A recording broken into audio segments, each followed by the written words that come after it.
Kasus pelanggaran K3 pada listrik di area basah. Mata kuliah K3, Kesehatan dan Keselamatan Kerja.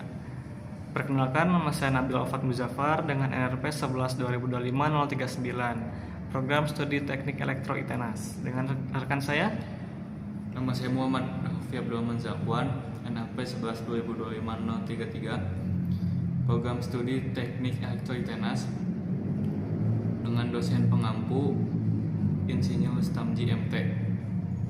tugas besar ini bertujuan untuk memenuhi nilai akhir K3, Kesehatan dan Keselamatan Kerja. Pengertian ketiga, keselamatan dan kesehatan kerja adalah upaya dan sistem yang dibuat untuk melindungi tenaga kerja agar tetap selamat, sehat, dan produktif selama melakukan pekerjaan. Ketiga, bertujuan untuk mencegah kecelakaan kerja, mencegah penyakit akibat kerja, menciptakan lingkungan kerja yang aman dan nyaman, mengurangi risiko kerugian bagi pekerja dan perusahaan. Singkatnya, ketiga, memastikan pekerjaan dilakukan dengan aman tanpa membahayakan diri sendiri maupun orang lain. Pentingnya ketiga,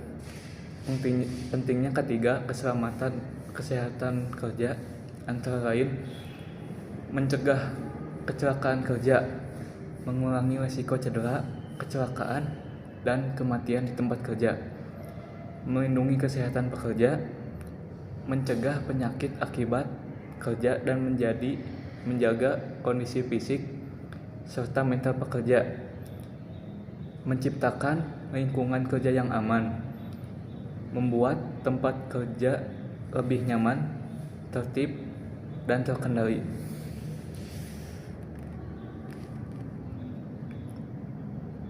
Mengurangi kerugian, menekan biaya akibat kecelakaan, kerusakan alat, dan waktu kerja yang hilang, memenuhi peraturan dan hukum. Ketiga, wajib diterapkan sesuai peraturan keselamatan kerja yang berlaku. Intinya, ketiga penting untuk melindungi manusia, alat, dan lingkungan kerja. Oke, di sini ada beberapa kasus tentang tersengatnya orang oleh listrik di area basah. Salah satunya yaitu perbaikan pompa air. Pria di Banyuwangi tewas tersengat listrik di area basah. Kenapa dia tersengat listrik? Karena dia itu kurangnya penerapan K3, di mana itu sangat berbahaya apalagi di area basah gitu. Karena tubuh yang basah itu menurunkan hambatan listrik di tubuh sehingga listrik lebih mudah mengalir melalui air dan listrik menuju tubuh sehingga dia tewas. Yang kedua, paman dan keponakan tewas kesetrum di kolam renang. Nah, ini kita harus waspadai apalagi di kolam renang, itu tempat berenang kan. Masa ya ada listrik? Nah, harusnya kita cek terlebih dahulu apakah kelistrikannya aman apa tidak, saat memperbaiki sebelum kita praktek gitu kan.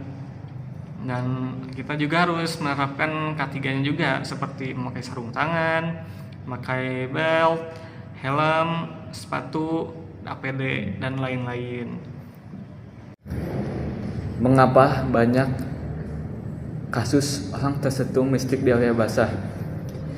Banyak kasus orang tersetrum listrik di area basah terjadi karena beberapa alasan, yaitu 1.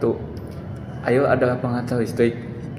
Air, terutama air yang mengandung mineral atau kotoran, mudah menghantarkan arus listrik ke tubuh manusia. Yang kedua, ada kulit basah menurunkan hambatan tubuh. Saat tubuh atau tangan basah, hambatan listrik tubuh menurun, sehingga arus listrik yang mengalir menjadi lebih besar dan lebih berbahaya.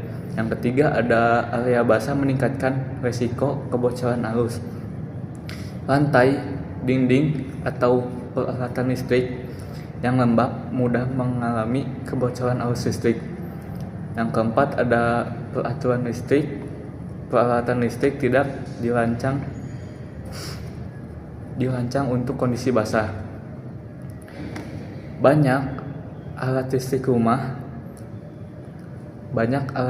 rumah tangga tidak memiliki perlindungan tahan air atau waterproof.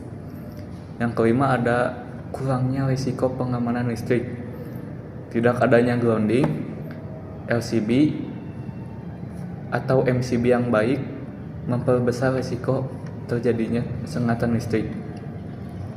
Kesimpulannya, jadi kombinasi air, tubuh basah, dan listrik membuat risiko tersetum jauh lebih tinggi di area basah.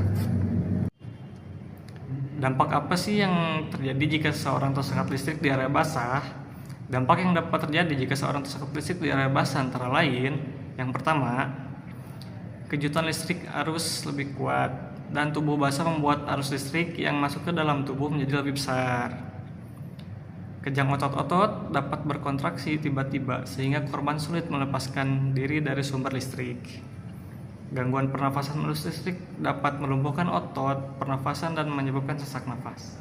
Yang kedua, gangguan jantung dapat menyebabkan denyut jantung tidak normal atau aritmia sehingga henti jantung. Yang ketiga, luka bakar listrik terjadi pada titik masuk dan keluar arus listrik di tubuh. Yang keempat, kehilangan kesadaran. Akibatnya gangguan sistem syaraf. Yang kelima atau yang terakhir, kematian. Risiko fatal lebih tinggi dibanding area kering. Nah, kesimpulan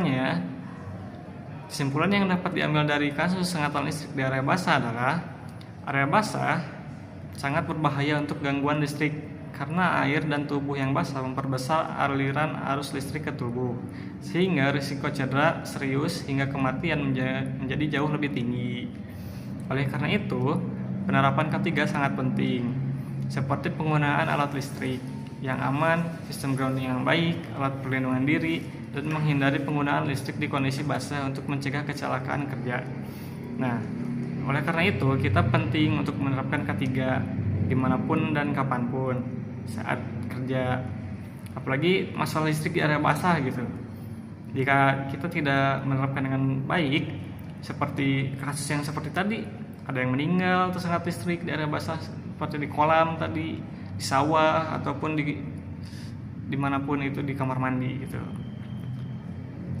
Kesimpulan yang baik yaitu jangan lupa untuk menerapkan ketiga yang berlaku.